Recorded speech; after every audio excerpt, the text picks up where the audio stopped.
This video is being made for information on various types of lymphomas.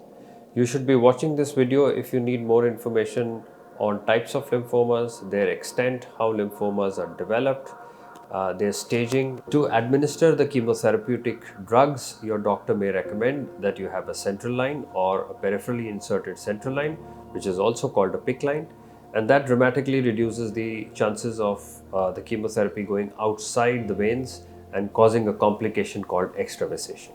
There are two main types of lymphomas: the non-Hodgkin lymphomas, which are the commoner types, and Hodgkin lymphoma, which are the less common types. Today's video is being made to disseminate information about the more common version, that is the non-Hodgkin lymphoma. Non-Hodgkin lymphoma develops in our lymph nodes and the lymphatic system, and all of us have the lymphatic system, which consists of lymph nodes all over our body, which have special cells called lymphocytes. And if there is a problem in these lymphocytes, they tend to grow and proliferate, and there is swelling of the lymph nodes.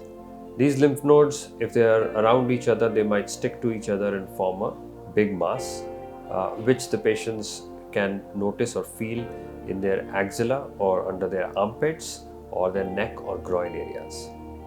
The other symptoms that might present in a patient with lymphoma are a persistent fever, weight loss, or something called night sweats, which means so much sweating that their clothes get wet or their bed sheets will get wet. Itching is also a symptom, but in isolation can mean many other disorders, so it has to be taken into account with other symptoms. If your doctor suspects that you have a lymphoma type of illness, they may recommend a lymph node biopsy, which is nothing but taking a small piece out of the lymph node to test it under a microscope after staining it to see what type of lymphoma a suspected patient might have. The grade of the lymphoma, which means how quickly the lymphoma is proliferating, determines whether it's a high-grade lymphoma or a low-grade lymphoma. Your doctor may also recommend certain staging and fitness tests, and staging tests, the most common test that we recommend is a PET scan. A PET scan is a scan which we give after giving you some dye so that the lymphoma areas will light up on the scan, and we can then tell you what stage of lymphoma does the patient have. Certain other tests will find out if the lymphoma is spread into the bone marrow, so you may be recommended to have a bone marrow test.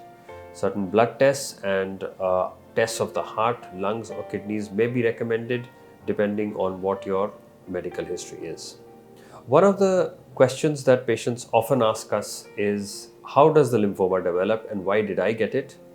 And the answer to that is, we completely don't understand why does a lymphoma develop, but what we do understand is that lymphomas are not usually hereditary disorders and we can't pass them from one to the other, so they're not like infections.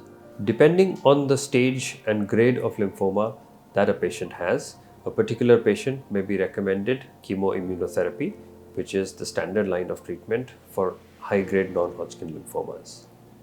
Chemoimmunotherapy has been the standard of care for the last few decades, and immunotherapy part only targets the certain antigens or proteins that are present on the lymphoma cells. They cause very little collateral damage to other tissues, hence have very little side effects, but their side effects may include infusion reactions like fever or chills or rigors when the drug is being given.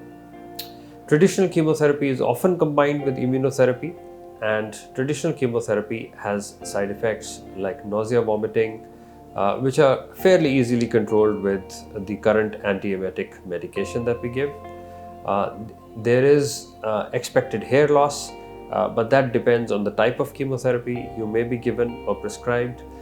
There may be a certain amount of a low blood count or neutropenia, which means that the body may be prone to infections, and you may need some growth factor injections or some injections to boost your blood count to minimize the amount of neutropenia you have.